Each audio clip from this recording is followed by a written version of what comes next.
Hello everyone. Last time we completed with the concept of Kingdom Monera.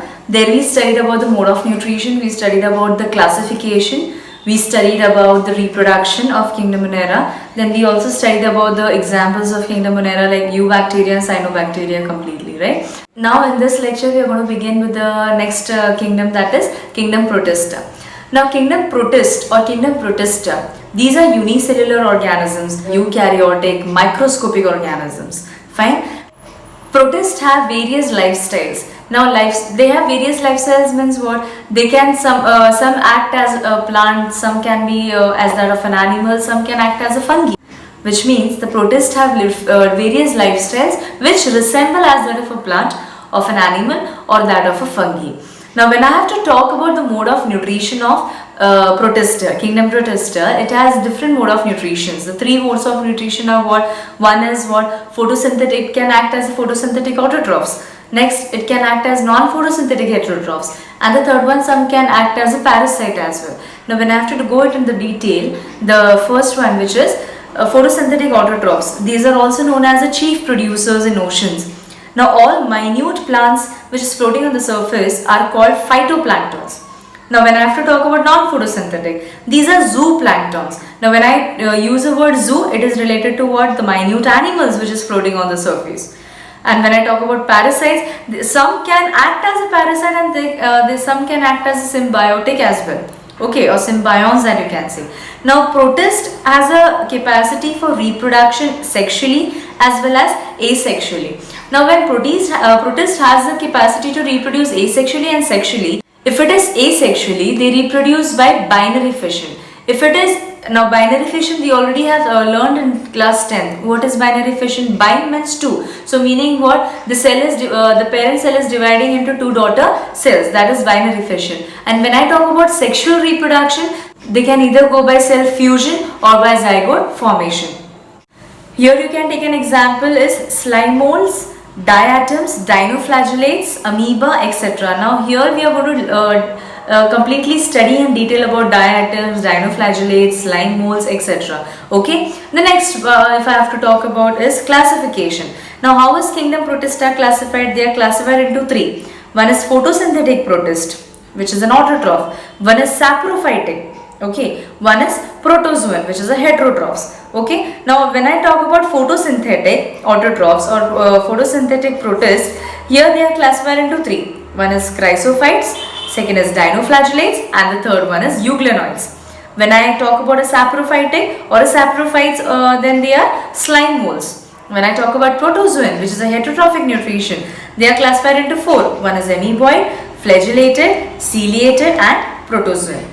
Okay, so these are the four categories of protozoan. The next is now here we are going to learn it in detail about Kingdom Protista. So first one is chrysophytes. Now when I talk about chrysophyte, these are group which includes diatoms and golden brown algae, which is desmids that we can say. They are microscopic. Chrysophytes are microscopic. This is the one that float in the water currents and are called phytoplanktons. Okay, phytoplanktons because the plants which are present in the water currents, these are known as what? The phytoplanktons. And it is also found in both the freshwater as well as marine water. Now in diatoms, this is cell wall which form two thin overlapping shells, now which fit together like a soap box, and they have deposits of silica in their cell walls. These walls are indestructible. Now when diatoms die, they leave behind silica cell walls, and accumulation of these deposits on ocean floors called diatomaceous earth. Now here for chrysophytes you can take an example of obviously diatom and of golden brown algae. The second one that I have to talk is dinoflagellates. These are unicellular, marine and photosynthetic, and they appear yellow. It can be of many variety of color: yellow, green, brown, blue or red. That depends on the pigment that the pigment present in their cells. And they have two unequal flagella. One lies longitudinally and the other transversely. Now when I have to give a specific example related to the color of the dinoflagellate, here I can give is about red dinoflagellate. Now red dinoflagellate undergo rapid multiplication and cause blooms that makes the sea appear red, and that is the reason that is said as red tide. Okay, so this toxin which is there, it can hammer large to the marine animals, meaning the toxin released by such large number can kill the marine animals like fish. Okay, here you can give an example of glynoidinium. The third is about what the euglenoids. Now this is the last part for which kingdom protista, for the photosynthetic protist. Okay, euglenoids. Now here these are also unicellular. They are majority found on in the stagnant water, and they are free living as well. Now instead of a cell wall, they have a protein rich layer which is called pellicle, which is flexible and allows change in shape. And they have two flagella, one is short, one is long, that helps in locomotion. Okay, meaning the long helps in the locomotion. They have two flagella, one is short, one is long. The long helps in locomotion. They have a chlorophyll. Though they are photosynthetic in presence of a sunlight, when deprived of sunlight, they behave as a heterotroph. Okay, here you can give an example of euglena. Next category, that is our saprophyte. Now saprophyte we spoke about were the slime molds, correct? Let's go into the detail about the slime molds. Slime molds, they are saprophytic protist. As we already know, they belong to saprophyta, right? The body moves along decaying twigs and leaves engulfing the organic material. Under favorable conditions, they form an aggregation which is called as plasmodium, containing thousands of nuclei, which may grow and spread over several feet, flowing in an amoeboid manner, maybe on a soil of a forest or on the dead leaves. Okay, and during unfavorable, this was under favorable condition. Now what happens during unfavorable condition? The plasmodium differentiates and it forms a body which is known as fruiting body, which bears spores at their tips. Okay, now these spores get dispersed by air, and under favorable conditions they germinate again into slime molds. Here you can give an example of Dichostelium. Okay, the fifth one is what? The protozoan. Now protozoan we have already classified into four, that is amoeboid, flagellated, ciliated, sporozoans. Okay, so let's talk about the protozoan first. The protozoans, it is a diverse group of all protozoans, okay, that are heterotrophs, and they live as a predators or a parasite. Now they are found in all the environments, but they have four major groups, as I have told you: amoeboid protozoan, flagellated protozoan, ciliated protozoan, and sporozoans. Now when I talk about the amoeboid protozoans, they are found in fresh water, seawater, and moist soil. Okay, they do not have a definite shape, but they have pseudopodia, which is a false feet, which helps in movement and to capture the prey.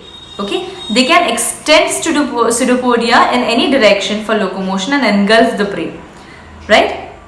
Some of the members are parasites in humans and animals. Here you can give an example of an amoeba, yes, which is a freshwater form. You can take an example of a parasite that causes dysentery in man, amoebic dysentery, which is ant amoeba. Okay, to be more specific, you can say ant amoeba histolytica, right? The second one is flagellated protozoan. Now they are either free living or parasitic. They have semi-rigid covering which is called pellicle. We heard about this term before as well. That gives flexibility. Now they have flagella that help in locomotion. The parasitic forms cause diseases in humans and animals. Here you can give as an example as trypanosoma, okay, which causes sleeping sickness in man. The third one is ciliated protozoans. Now they have the word ciliated, cilia, we can refer to, right? They have a characteristic shape. Now as amoeba, they do not have a definite shape, but ciliated, they have a particular shape. They are all aquatic and they are moving organism with the help of a cilia, okay, that is present all over the body, okay, all over their body, and they have an oral groove that leads into a cavity which is known as gullet, okay. Here you can give an example as what? The paramecium. And here the food which is digested is stored where? In the food vacuole, okay. The last of the protozoan is what? The last major type is the sporozoan. It is actually the main parasitic group, okay, and they have simple structure because it is parasitic mode of nutrition, and they have an infectious spore-like stage in their life cycle. You can give example of what? The plasmodium, which is a malarial parasite, okay, which causes malaria in humans. So I hope you understood the concept of kingdom protista, which was classified into three types. The first one is photosynthetic protists, the second one is saprophytic, and the third one is protozoans. Okay, when we spoke about the photosynthetic protists, which is autotrophic, they are classified into chrysophytes, dinoflagellates, and euglenoids, right? When I have to talk about the saprophytes, which was slime molds. Then when I spoke about the last part, which is the protozoan, which is categorized into 4 major groups: the amoeboid, ciliated, flagellated, and sporozoans. Okay, so this completely we went into the detailed explanation of the same. Study well. Thank you.